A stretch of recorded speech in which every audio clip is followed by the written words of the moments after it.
할렐루야. 네. 오늘 우리에게 주시는 우리 하나님 말씀은 누가복음 17장 5절로 10절의 말씀입니다. 주시께셔서 오늘 우리에게 주시는 이 말씀을 우리 사모하는 마음으로 함께 같이 교독으로 선포하겠습니다. 제가 먼저 5절 말씀 먼저 선포합니다.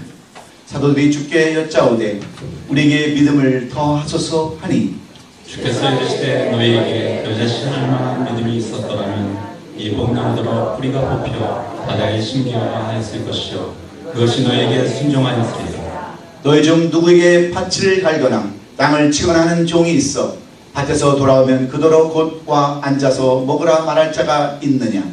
우리여 그더러 내 먹을 것을 준비하고 띠를 띠고 내가 먹고 마시는 동안에 숨 들고 너는 그게 먹고 마시라 하지 않겠느냐?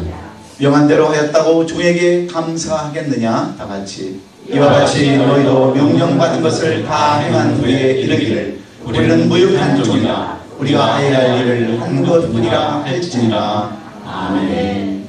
할렐루야. 오늘은 2014년도 4월을 시작하는 첫 주일이요 거룩한 성일입니다. 우리가 얘기하는 이 4월, 영어로 에어폴은 바로 히라버 아페릴이라고 하는 그 히라베에서 이 유래가 되었는데 그 뜻은 만사가 다 열린다 그런 뜻입니다. 오늘도 이 귀한 계절에 또 이 귀한 첫날에 오늘 주님 앞에 나와 찬양하며 경배하며 예배하는 여러분 모두에게 이런 모든 역사가 열리는 귀한 주일이 될 수 있기를 주 이름으로 축원합니다. 저는 오늘 우리에게 주신 이 본문의 말씀 누가복음 17장 5절로 10절의 말씀을 가지고 사순절에 묵상하는 믿음이라는 제목으로 말씀을 나눌 때에 과연 믿음이란 무엇인가? 믿음이 무엇인가를 우리가 확실히 알고 깨달아서 이제 4월은 우리의 믿음으로 모든 만물이 활짝 열리는 그러한 이 4월이 될 수 있기를 먼저 주 이름으로 축원합니다. 아프리카 대륙 최남단 끝자락에는 희망봉이라고 하는 그러한 포구가 있습니다. 이곳의 본래 이름은 폭풍의 곳, 그 의미는 폭풍의 언덕, 폭풍의 지역이라고 하는 그런 뜻입니다. 이런 이름이 붙여진 이유는 1488년 이곳을 처음으로 발견한 포르투갈의 항해사 바스톨로 디아스가 이것을 처음 발견하고 이곳의 이름을 폭풍의 언덕이라고 이렇게 지었습니다. 그런데 그럴 만한 이유가 있었습니다. 왜냐하면 이곳은 대서양과 인도양의 한류와 난류가 충돌하면서 늘 성난 파도가 일어나고 강풍이 불어칠 때마다 바다에 그 파도가 떠밀려와서 이 지역에 쉴 새 없이 이렇게 부딪힘으로 말미암아 저렇게 하얀 포말이 일어나는 곳이었기 때문입니다. 우리가 보기에는 저렇게 아름다운 곳이지만 관광객들이 보기에는 정말 멋있는 곳이지만 목숨을 걸고 항해를 하는 항해사들에게는 저것이 아름다운 것이 아니라 죽음이요 바로 폭풍의 언덕이었기 때문에 바로 이 디아스는 이곳을 폭풍의 언덕이라고 그렇게 불렀습니다. 그런데 그 후에 10년이라는 세월이 흘러서 포르투갈의 항해사였던 이 다른 사람 마가스가 이곳을 지나서 이곳을 담악을 한 사람이 이곳을 항해하다가 이곳을 통과해서 인도양으로 나가가지고 이 지역을 이렇게 개발을 했는데 그때 이 포르투갈의 왕이었던 중앙 2세가 이곳을 더 이상 폭풍의 언덕이라고 부르지 않냐고 이것을 희망봉이라고 이름을 부르게 했습니다. 여러분 왜 10년이라는 세월이 흐른 그 뒤에야 이곳의 이름이 바뀌었을까요? 여전히 그곳은 그 디아스가 발견한 이후로부터도 계속해서 이렇게 폭풍이 몰아치고 파도가 몰아치고 항해사에게는 위험한 곳이었기 때문에 그것은 여전히 폭풍의 언덕이었습니다. 그럼에도 불구하고 다른 사람 포르투갈의 항해사 다가마는 이곳을 계속해서 공략하고 계속해서 이곳을 항해함으로 말미암아 이곳을 기점으로 오히려 이곳을 거점으로 이곳에 항구를 만들고 다른 지역을 개척함으로 말미암아서 그 이름을 폭풍의 언덕이 아닌 희망봉으로 바꿨다고 하는 이 사실을 통해서 우리는 무엇을 배울 수 있습니까? 현재 상황은 조금도 바뀌지 않았지만 생각하는 관점에 따라서 절망과 희망으로 나누어지게 된다는 것을 우리도 알 수 있습니다. 여러분, 세상 일도 마찬가지입니다. 이 세상 모든 일에도 절망적인 것과 희망적인 두 가지의 그러한 사실이 있음을 우리는 알아야 합니다. 뿐만 아니라 골이 깊으면 언덕도 높은 법이기에 우리가 잘 아는 영국의 역사 비평가 토마스 칼라일은 이렇게 얘기합니다. 절망이란 약한 자에게는 장애물이지만 강한 자에게는 징검다리와 같다라고 이렇게 말했습니다. 여러분, 무슨 말입니까? 우리 일평생 여러분 행복하게 살고 성공적인 삶을 누릴 수 있는 근본적인 이유가 어디에 있다라고 여러분 생각하십니까?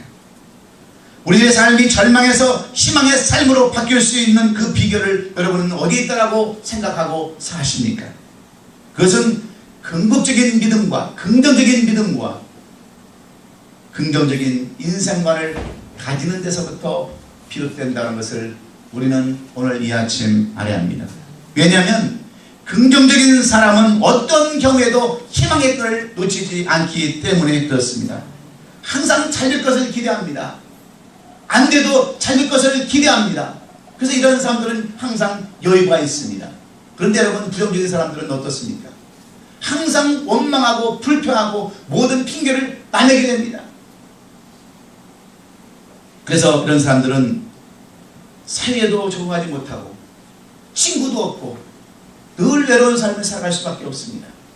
늘 왕따 당하는 그런 삶을 살 수밖에 없고 제대로 적응도 못합니다. 그뿐만 아니라 신앙생활도 제대로 하지 못한 채 늘 여러분 소외된 마음으로 그렇게 살아갈 수밖에 없습니다. 이런 사람들은 대개 어떻게 생각하는 줄 아십니까? 타고난 성격 때문에 오는 경우도 있지만 부모로부터 오는 성장 과정에서 오는 그런 경우도 많이 있습니다.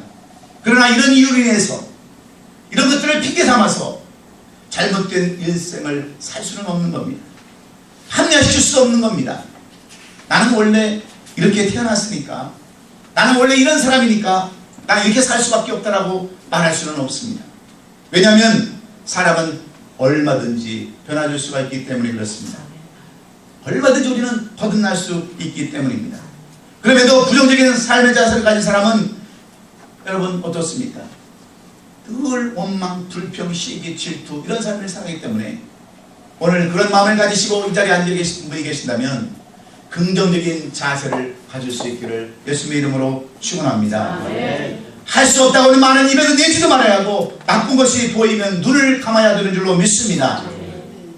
긍정적인 생각으로 바뀔 때 여러분의 인생도 달라지는다는 것을 우리는 알아야 합니다. 그렇습니다. 변화의 고통이나 실업의 아픔, 경제적인 어려움, 가정의 위기, 이러한 폭풍은 우리가 어떻게 생각하느냐에 따라서, 어떤 의지를 갖느냐에 따라서 얼마든지 오늘 이 희망봉처럼 바뀔 수 있기 때문인 줄로 믿습니다. 그런데 여러분, 믿음도 마찬가지입니다. 우리는 보통 믿음 그러면 여러분들은 대부분 믿음의 정의를 어떻게 내립니까? 믿음 그러면 확신을 갖는 것, 믿음 그러면 좌르나 우르나 치우치지 않는 것. 또 어떤 그리스도인들은 히브리서 11장 1절의 말씀을 인용해서 이렇게도 얘기합니다. 믿음은 바라는 것들의 실상이요 보이지 않는 것들의 증거라고 이렇게 이야기하는 사람들도 있습니다. 그런데 이 말은 틀린 말이 아닙니다. 잘못된 말은 아니지만 이게 믿음이라고 하는 정의는 절대로 아니라는 것을 우리는 알아야 합니다. 왜냐하면 많은 사람들이 입으로는 이렇게 얘기하는데 행동은 하지 않냐고 실천에 옮기지 않고 살아가기 때문에 예수 믿는 사람들을 뭐라고 부릅니까? 입만 살아있는 사람들이라고 이렇게 지탄을 하는 겁니다. 아무리 말이 유창해도 행동으로 옮겨지지 않는 것은 여러분 믿음이 아닙니다. 우리의 필요한 것은 신앙에 대해서 많은 지식이 아닙니다. 단 하나를 알더라도 그것이 행동으로 옮겨지는 것이 중요하므로 무엇이 믿음 있는 것이고 무엇이 믿음 없는 것인가를 분명히 우리는 구분하고 살아야 될 줄로 믿습니다. 믿음이 있다는 것은 아는 것을 행동으로 옮기는 것이 것이라는 것을 알아야 합니다. 그런데 여러분 바리새인들은 어떻습니까? 바리새인들은 정말 많은 것을 알고 있었습니다.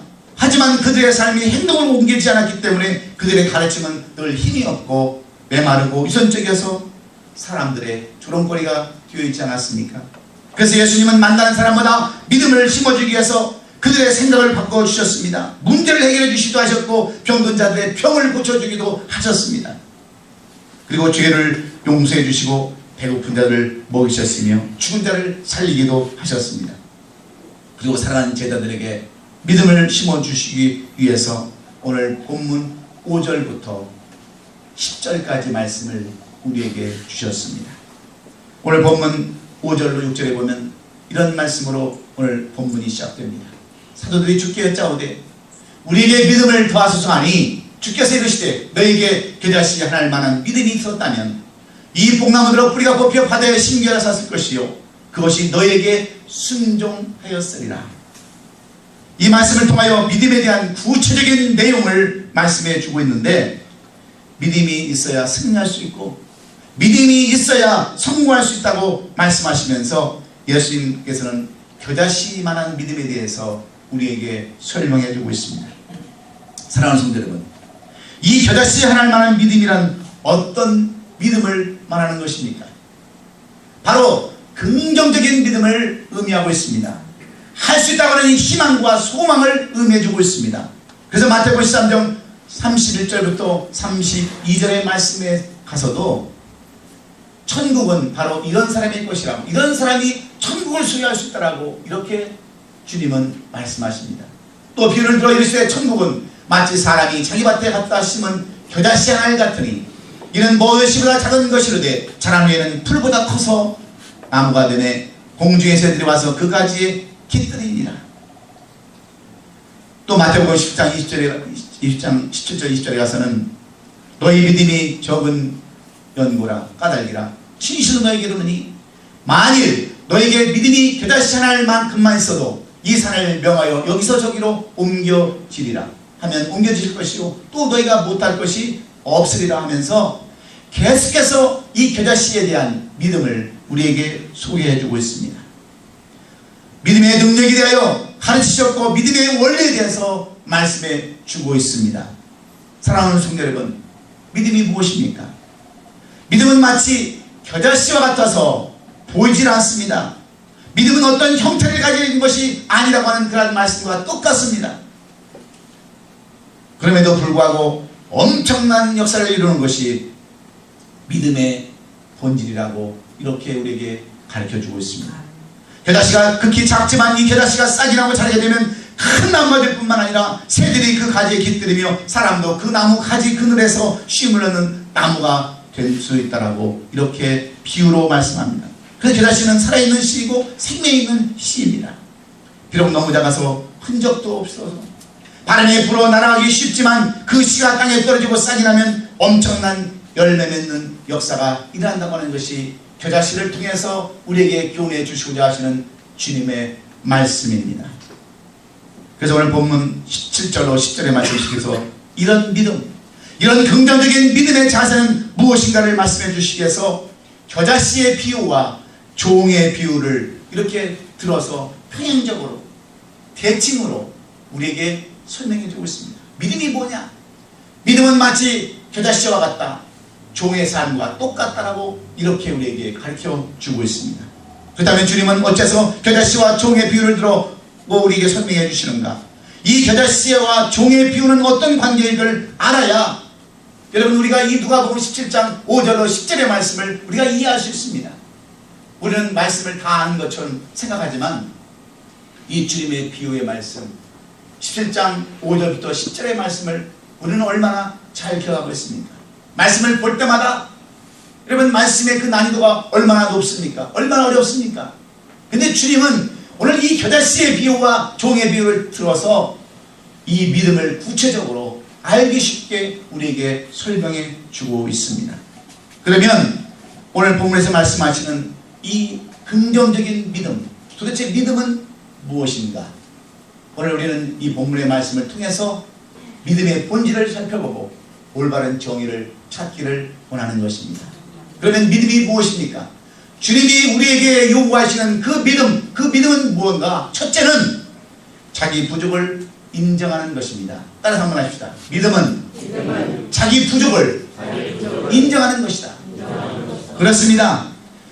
나는 부족하고 연약해서 내 힘으로는 살 수 없다. 나를 만드시고 지으신 이가 인도해 주시지 않으시면 나는 넘어지고 쓰러질 수밖에 없는 사람이라고 인정하는 그런 사람이 참 믿음의 사람이요 긍정적인 믿음을 소유한 사람이라고 성경은 우리에게 가르쳐주고 있는 겁니다. 그래서 이 세상 성공한 사람들의 대부분의 공통점은 그들 모두가 어떤 사람들입니까? 자기 자신의 부족함을 알고 더 열심히 일하고 더 열심히 노력한 사람들이 다 성공한 사람들입니다. 요행을 바라지도 않았고 허황된 꿈에 사로잡혀 있지 않은 사람이 성공한 사람들의 공통점입니다. 한마디로 자기 부족을 알았던 겸손한 사람입니다. 그래서 여러분 예수 믿는 사람들도요 겸손한 사람이 예수를 믿는 거예요. 뭔가 좀 안다고 하나님이 어디 계시냐고 죽어봤냐고 물어보는 사람들은 교만한 사람이요 부정적인 사고를 가진 사람들임에 틀림이 없습니다. 우리가 전도를 해보면 아예 불신하는 사람들이 있습니다. 그런 사람들의 삶을 자세히 들여다보면 뭔가 있거나 뭔가 지식을 알거나 다 여러분 교만한 사람들인 것을 우리가 알 수 있어요. 물론 우리가 이 기독교를 갖다가 많은 사람들이 그렇게 얘기를 합니다. 심지어는 기독교를 가리키는 교수들도 얘기를 합니다. 기독교는 독선적이라고 독단적이라고 얘기하는 사람들도 많이 있어요. 그런데 왜 기독교가 독단적이고 왜 여러분 기독교가 독선적일 수밖에 없는가? 우리는 진리를 여러분 진리와 비진리와 타협할 수 없기 때문에 그래요. 어떻게 여러분 진리를 놓고 비진리와 타협할 수 있겠습니까? 물론 그렇지만 여러분 믿음이라는 것은 겸손한 사람에게 여러분 찾아오는 것이 믿음인 줄로 믿습니다. 그런데 실패한 사람들을 보면 어떻습니까? 그들의 공통점은 남의 부족을 먼저 봅니다. 이 사회에 대해서도 늘 불만을 갖습니다. 직장에 대해서도 머무는 공동체에 대해서도 항상 부정적인 시각으로 바라봅니다. 교회 와서도 성도들과 목사님들의 부족함만 보고 늘 불평을 늘어놓습니다. 뭐가 어쩌고 뭐가 잘못됐고 자기 자신은 보지 않은 채 남만 바라보는 거예요. 그럼 여러분 그런 사람들이 어떻게 성공할 수 있겠어요? 늘 그렇게 비참한 삶을 살 수밖에 없습니다. 높아지는 삶이 아니라 더 잘 되는 삶이 아니라 늘 빌어먹는 그러한 삶, 항상 아쉬운 소리가 하면서 땀 밑에서 살아야 하는 그러한 삶으로 살 수밖에 없는 것이 바로 그런 삶이에요. 여러분들은 어떤 삶을 살기를 원하세요? 그렇게 비참한 삶을 살기를 원하십니까? 아니면 아무것도 없어도 뭔가 이루는 겨자씨와 같은 그런 삶을 살기를 여러분 원하십니까? 그래서 예수님은 이 믿음에 대해서 설명할 때에 종이라는 노예라고 하는 비유를 들어서 이야기하기 쉽게 우리에게 설명해 주고 있습니다. 여러분 이 세상에서 가장 힘들고 어려운 삶을 살아가는 사람들이 여러분 누군지 아세요? 바로 종입니다. 노예입니다. 당시 팔레스타인 지역의 중동 지역에는 여러 종류의 종들이 있었습니다. 노예가 있었습니다. 크게 세 가지로 나누면 부모부터 조상부터 내려오는 종이 있었고 그 당시에는 전쟁을 많이 했기 때문에 전쟁에서 끌려가가지고 포로로 끌려가서 종으로 사는 사람이 있었고 너무 가난해서 종으로 팔려가 종이 된 그런 사람들이 있었습니다. 그런데 여러분 그들의 공통점이 무엇인지 아십니까? 이 종들의 노예들의 공통점은 자기 소유가 없습니다. 자식을 낳아도 자식이 자기 게 아니라 주인의 것입니다. 소유가 하나도 없습니다. 그리고 주인의 명령에 따라서 살고 죽어야 하는 그러한 순종의 그러한 사람들이 바로 종이었습니다. 불순종은 없습니다. 그리고 아무 보장도 없이 가려면 가고 서라면 서야 하고 일하라면 일해야 하는 그러한 말 못하는 짐승이 바로 노예였습니다. 여러분 이 노예보다 이 세상에서 더 불쌍한 사람들은 없습니다. 그런데 주님은 오늘 이 종들의 비유를 통해서 뭐라고 말씀합니까? 이 종들을 향해서도 나는 부족합니다. 나는 보잘것없습니다. 무익한 종입니다. 라고 고백할 수 있는 사람은 마치 겨자처럼 놀라운 역사를 일으킬 수 있다라고 종이 마치 주인에게 하듯이 하면 놀라운 역사들이 일어난다라고 가르치는 것이 종의 비유입니다. 이런 삶을 살아갈 수 있는 자세가 바로 긍정적인 믿음의 자세인 줄로 믿습니다. 내 자신이 어떤 사람인가? 예수 그리스도의 삶을 비춰보면서 나는 부족하고 연약하고 내 부족한 것을 주 앞에 고백하며 나는 나의 겸손함을 주 앞에 나타날 때 그것이 올바른 믿음의 고백인 줄로 믿습니다. 흑인으로서는 처음으로 노벨 평화상을 수상한 랄프 번치라고 하는 사람이 있었습니다. 이 사람은 여기 UCLA를 나와서 그 유엔에 근무하면서 그 공으로 인해서 최초로 이렇게 노벨 평화상을 받았는데, 이 사람은 12살 때 저 디트로이트에서 살면서 12살 때 그의 어머니와 그의 아버지를 다 잃어버린 호아가 되었습니다. 그래서 이 디트로이트에서 할머니가 사는 이 캘리포니아 LA로 이주할 수밖에 없었어요. 그의 할머니 루시 존슨과 함께 살 수밖에 없었는데, 이 랄프 번치가 생각할 때 왜 나는 부모도 안 계시고 흑인으로 태어나서 이렇게 된 삶을 살아야 되는가? 자기 자신을 살펴보면 늘 부정적이고 자기 인생을 원망할 수밖에 없는 그런 흑인으로 살았습니다. 학교에 가면 매일 말썽만 피고 선생님에게 매일 꾸중만 듣고 골칫덩어리로 살았어요. 그런데 그의 할머니였던 루시 존스는 이 랄프 그 번치를 늘 붙잡고 이런 얘기를 했습니다. 번치야, 너는 큰 사람이 될 수 있어. 너는 정말 앞으로도 큰 위대한 일을 할 수 있어 하면서 이 랄프 번치에게 소망을 심어줬어요. 그 자아를 심어줬습니다. 네가 비록 흑인으로 태어났지만 엄마 아빠가 일찍 죽어서 포화로 살고 있었지만 하나님은 너를 끝까지 붙들고 계신답니다. 그래서 늘 말씀과 그 기도로 묵상하면서 이 랄프 번치에게 소망을 심어줬어요. 네가 어떤 사람이라는 것을 그걸 알겠어요. 그럴 때 랄프 번치는 할머니의 영향을 받고 점점 살아나서 UCLA 경제학과를 졸업하기도 했습니다. 그리고 정치학을 공부하기도 했습니다. 그런데 그녀가 별사기 직전에, 그 할머니가 별사기 직전에 그녀가 그녀의 손자 랄프 번치에게 심어줬던 이야기를 책으로 출간했습니다. 그 책 이름이 너 자신을 믿으라 하는 책입니다. 이 책에 보면 이런 이야기가 기록되어져 있습니다. 한번 시도해볼까? 라고 말하지 말라. 나는 하고야 말겠다고 말하라. 어떤 일을 완성시키려면 자신감이 솟아야 한다. 이것이 랄프 번치가 할머니로부터 받은 성공 철학이었습니다. 12살에 부모를 다 잃어버리고 그것도 흑인으로 태어난 이 소년이 어떻게 해서 UCLA에서 공부를 하고 유엔에 들어가서 많은 사람들을 위해서 헌신하며 봉사하며 최초로 노벨 평화상을 받는 사람이 되었을까요? 자기 자신이 어떤 사람이라는 것을 깨닫고 할머니의 말씀대로, 성경의 말씀대로 자기 자신을 낮추며 겸손한 삶을 살기 때문인 줄로 믿습니다.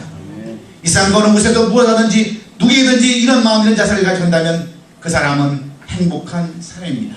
그래서 사도 바울은 골로새서에서 이렇게 우리에게 권면해주고 있지 않습니까? 무슨 일하든지 마음을 다하여 죽게 하다고 사람에게 하지 말라. 그러면 이런 사람이 잘 되는 사람이고 이런 사람이 훌륭한 사람이 된다 하면서 믿음에 대해서 말씀해 주고 있습니다. 우리가 믿음이 있다고 하면서도 믿음이 무엇인지 그 원리의 실체를 모르기 때문에 이렇게 우리에게 권면하고 있는 것입니다. 그러면 역사를 일어나고 잘 되는 것에가 임하기 때문입니다. 오늘도 긍정적인 믿음으로 자기 자신이 어떤 사람인가, 자기 자신을 낮추며 겸손한 마음으로 믿음의 본을 나타내며 신앙생활 하시는 우리 얼바인 아름다운 교회 성도들이 다 되시기를 주의 이름으로 축원합니다. 두 번째로 우리가 묵상해야 할 믿음이 무엇입니까? 우리가 믿음 그러면 거창하게 생각을 하지만 믿음이 무엇인가? 두 번째는 따라서 하십시다. 최선을 다하는 것이다. 그렇습니다. 믿음이 거창한 것이 아니라 믿음은 최선을 다하는 것이 믿음이라는 것을 성경은 우리에게 말씀해 줍니다. 긍정적인 믿음이란 자신이 할 수 없는 일에, 할 수 있는 일에 최선을 다하는 겁니다. 종들은 그 아무리 열심을 해도 아무것도 보상도 없습니다. 수고의 대가도 없습니다. 칭찬도 상급도 없습니다. 그래도 자기 할 일을 다할 때 그런 겨자씨의 기적이 임하고 생명력을 얻을 수 있다고 하는 것이 주님의 가르침 아닙니까? 그런데 요즘 세상 사람들은 어떻습니까? 자기에게 조금이라도 유익이 되면 그런 일은 해요. 유익이 안 되면 안 합니다. 그게 무슨 여러분 믿는 사람들의 모습입니까? 교회를 다니면서도 여러분 기쁜 마음으로 다니는 것이 아니라 눈치 보고 마지못해 다니는 사람들이 여러분 얼마나 많은지 아십니까? 체면 때문에, 직분 때문에.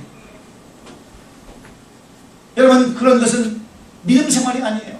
종교 생활입니다. 종교 생활. 신앙 생활이 아닙니다. 오늘 우리는 믿음이 무엇인가 다시 한번 우리 삶 속에 믿음의 정의를 새롭게 가져야 합니다. 그 당시 예수님을 따르는 수많은 무리 가운데서도 사람들은 예수님을 메시아로 믿지 않았어요. 예수님이 12살 될 때도 예수님이 진짜 메시아인지 믿을 수가 없었습니다. 그래서 예수님은 12제자들에게 여러분 많은 믿음을 가르쳤지만 그들은 믿음을 제대로 가질 수가 없었어요. 그래서 12제자들도 예수님이 진짜 메시아인가를 믿을 수 없어서 예수님은 그들에게 말씀을 가르치시면서 오늘 본문에 보면 1절로 4절에 이런 얘기를 합니다. 너희가 이 세상 살 때 보면 실족게 하지 않을 수 없는 삶을 할 수는 없다. 세상을 살다 보면 우리가 실수할 수도 있고 남을 넘어뜨릴 수도 있다. 그런데 기억해야 할 것은 반드시 화가 있을 것이다. 그러므로 너희는 누가 너에게 와서 용서를 구하거든 그 사람을 용서하라고 이렇게 말씀해 주셨어요. 여러분 용서가 쉽습니까? 저는요 중학교 2학년 때 선생님한테 뒤지게 맞아가지고 거의 3년을 이 마음속에 원한을 품고 살았어요. 저는 고등학교도 사실 떨어졌었어요. 개판쳐가지고 막 그냥 싸움이 나고 다니고 그랬었어요. 근데 고등학교 2학년 때 정말 주님을 만나고 제가 중학교 때 저를 돼지게 패가지고 막 가슴에 응어리가지고 상처됐던 것을 저는 고등학교 2학년 때 치유받을 수 있었어요. 여러분 용서를 여러분이 안 당해서 받아서 그렇지 용서할 수 있는 일들이 많지 않습니다.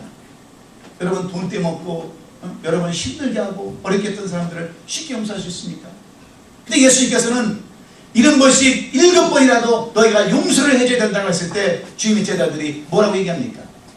주님 우리는 못합니다. 정말 우리는 믿음이 없어서 못합니다. 그러니 우리에게 믿음을 더해 주세요. 더 큰 믿음을 주세요 했을 때 주님이 뭐라고 말씀합니까? 믿음은 다른 게 아니다. 믿음은 다른 것이 아니라 너희들이 믿음 타령하는데 믿음은 다른 것이 아니라 말씀대로 최선을 다하는 것이 믿음이라고 이렇게 가르치는 내용이 오늘 이 본문의 말씀입니다. 그렇습니다. 믿음이라는 것은 말씀대로 살려고 최선을 다하는 것이 믿음이지 여러분 의지대로 사는 것이 믿음이 아니라는 것을 이 주님은 우리에게 똑똑히 말씀해주고 있습니다. 그래서 우리가 복음서 누가복음 9장에 보면 예수님께서 변화산에 내려오셔서 그 남아있는 제자들이 귀신 들린 아이를 치료했을 때 그들이 치료하지 못하지 않았습니까? 그때 예수님께서 그랬어요. 너희가 어찌 이것을 못할 줄 아느냐? 이 믿음이 적은 자들하면서 믿음 없는 것을 한탄하셨습니다. 여러분 믿음이 없다고 하는 것은 그만큼 내가 말씀대로 순종하지 못하다고 하는 것과 무엇이 다를 바가 있겠습니까? 여러분 이제 이 믿음에 대해 어떻게 받아들이기를 원하십니까? 여러분에게 믿음이 있는지 없는지 무엇을 보고 여러분 깨달을 수 있습니까? 내가 주어진 삶 속에서 최선을 다하고 있는지 내가 주어진 그 삶 속에서 최선을 다하고 있는지 여러분 살펴보시기 바랍니다. 그러면 여러분들 내가 믿음이 있는 사람인가 없는가를 알 수 있습니다. 우리가 잘 알고 있는 현대그룹의 창업자 정주영 씨 이분은요 믿음이 있는 사람이건 없는 사람이건 간에 이분을 다 존경을 합니다. 왜 그런 줄 아세요? 이분은 자기 일생에 최선을 다한 사람이었기 때문입니다. 이 사람은 1915년 11월 25일 강원도 시골에서 태어났어요. 12명의 아들 가운데 장남으로 태어났습니다. 그 어려운 시절에 강원도에서 12명의 장남으로 태어났으니 무슨 공부를 제대로 할 수 있겠습니까? 그러나 이분에게는 꿈이 있었어요. 잘 살아야 된다, 성공해야 된다는 꿈이 있어서 집에서 몰래 쌀 가마를 훔쳐가지고 이 서울로 도망왔어요. 그리고 망동을 시작했습니다. 인천에 가서 어느 날 부둣가에 가서 노동을 하는데 그 노동자들이 같이 사는 그 숙소에 벼룩이 얼마나 많은지, 옛날에 여러분 벼룩도 많고 이도 많지 않았습니까? 잠을 잘 수가 없는 거예요. 그래서 뼈를 내는 게 밥상을 펴놓고 그 위에서 올라가서 사는데, 아니 그 밥상까지 올라오는 거예요, 이 벼룩이가. 그래서 무는 거예요. 할 수 없이 밥상 네 귀퉁이에다가 양재기를 구해놓고 거기다 물을 부었어요. 그랬더니 빠져서 못 들어온 거예요. 그래서 하루 이틀을 지냈는데 오늘 또 물은 거예요, 또 물어. 그래서 보니까 이 벼룩이가 이 벽을 타고 천장에서 시커멓게 가지고 거기를 떨어져서 피를 빨아먹는 거야. 이분이 깨달았어요. 미물인 저 벼룩이도 자기 먹고 살려고 저렇게 힘쓰고 했었는데, 하물며 사람으로 태어나서 저 벼룩만도 못한 인간이 어떻게 인간이냐. 그분은 철학을 깨달았어요. 그래서 그가 쓴 책에 뭐라고 써있는 줄 아십니까? 그가 쓴 책이 시련이 있어도 실패는 없다는 책이에요. 그러면서 그 책에다가 이렇게 고백했어요. 나는 무슨 일인지 내가 하고 있는 일에 최선의 결과를 얻기를 위해서 나는 언제나 노력을 쏟아부으며 살아왔다. 요만큼이나 요 정도가 된다면 이란 나에게 있을 수 없다. 더 할래야 할 수 없는 마지막까지 최선을 다하는 것이 내 인생 철학이다. 이렇게 해서 이 사람은 벼룩이란 벼룩 철학을 가지고 중학교도 못 나오고 초등학교밖에 안 나온 무식한 저 사람이 대학 나오고 PhD를 받고 경제학을 공부한 사람들보다 더 잘 되는 현대국에 가는 거대한 경제 대국을 만든 사람으로, 우리에게 존경받는 사람으로, 예수는 안 믿었지만 여러분 그렇게 위대한 사람이 되지 않습니까? 그런데 우리는 예수 믿는데, 거기다가 믿음이 있는데, 최선을 다하는 믿음이 있는데 무엇이 너를 위해서요? 오늘 여러분도 이렇게 최선을 다하는 삶을 사시기를 주의 이름으로 축원합니다. 네. 마지막으로 믿음이 뭐냐? 여러분 믿음을 뭐라고 생각하십니까? 분명히 말씀드렸습니다. 믿음은 자기 자신을 낮추고 겸손한 삶을 사는 것이 믿음이다. 두 번째는 뭐예요? 최선을 다하는 것이 믿음이다. 세 번째는 따라서 하십시다. 기대와 소망을 갖는 것이다. 따라서 하십시다. 그런 것도 탁 하나 못 맞추세요. 따라서 한번 하십시다. 믿음은 기대와 소망을 갖는 것이다. 한마디로 꿈을 찾는 거라는 말씀입니다. 긍정적인 믿음이란 다른 것이 아니라 자기 자신을 부정하고 최선을 다했으면 이제는 소망 가운데 기대하는 자세가 바로 믿음을 가진 사람들의 자세라는 것입니다. 유다 씨가 크다고 지쳤던 이유는 그 씨가 살아있기 때문이요, 생명력이 있었기 때문입니다. 그러므로 살아있는 믿음은 엄청난 잠재력과 무한한 가능성을 가지고 있습니다. 그래서 예수님은 유다 씨 하나님만은 믿음을 이렇게 강조하시고 종의 삶을 우리에게 말씀해 주고 있습니다. 사랑하는 성도 여러분, 긍정적인 믿음은 나름대로의 자화성이 있어야 되는 거예요. 기적은 남이 이루어지는 것이 아니라 내 안에서 일어나야 하고 내 속에서 역사해야 하기 때문에 그렇습니다. 그런데 우리가 생각하는 생각에는 두 가지 생각이 있습니다. 하나는 부정적인 생각이고 소극적인 생각입니다. 자신에 대해서 너무나도 과소평가하면서 나는 할 수 없다고, 나는 못한다고, 나는 부족하다고 언제나 열등을 시켜 사로잡히는 사람들이 있습니다. 여러분 이것은요 겸손이 아닙니다. 이것은 자기 자신을 낮추는 것이 아니라 자포자기하는 거예요. 이런 사람은 쓰임받을 수도 없고 성공할 수도 없는 사람들입니다. 반대로 어떤 사람입니까? 나는 하나님의 형상대로 지음받은 존재라는 긍지와 자부를 가지고 하나님의 뜻을 이루기 위해서 긍정적이고 적극적인 사람은 자기 운명을 바꿀 수 있는 사람인 줄로 믿습니다. 예수처럼 생각하고요, 예수처럼 느끼고 행동하면 그 사람은 예수를 닮아가는 사람이 되는 줄로 믿습니다. 착한 사람처럼 생각하고 느끼고 살아가면 착한 사람이 되고, 의인처럼 행동하고 의인처럼 여러분 느끼고 살아가면 의인이 되는 거예요. 우리 인생 모든 문제는 다른 사람이 있는 것이 아니라 바로 나에게 있음을 우리는 분명히 깨달아야 되는 줄로 믿습니다. 그래서 여러분 꿈을 잃지 마세요. 저도 꿈을 잃지 않았기에 오늘 이 자리에까지 왔습니다. 많은 사람들이 염려했습니다. 많은 사람들이 두려워했습니다.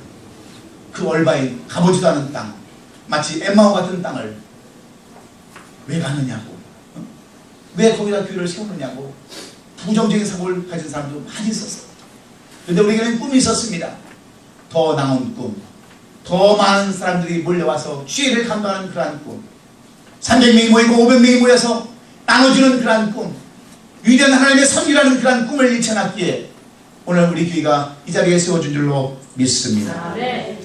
한 가지 예만 드리고 말씀을 정리하도록 합니다. 이곳 캘리포니아 말부산 기슭에는 사립학교, 사립대학인 페퍼다인이라는 대학교, 건물도 아름답고요, 가보면 전망이 그렇게 아름다운 그 사립대학이 거기에 우뚝 세워져 있습니다. 이 대학은 우리가 잘 아는 자마 대표이신 김충근 박사, 와임이라는 책을 썼던 그 김충근 장로님이 그곳에서 교수를 했던 곳이라서 우리에게도 친감 있는 그러한 대학입니다. 이러한 이 학교에서 어느 날 졸업식이 있었습니다.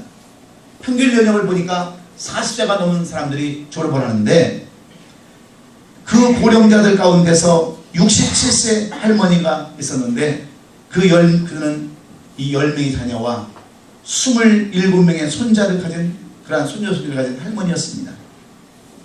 그 할머니가 학사학위를 받으러 단상에 올라가자 그의 가족들이 일어나서 막 박수를 치고 어머니 축하합니다, 할머니 축하합니다, 권사님 축하합니다 하고 막 그 사람을 높여드리는 거예요.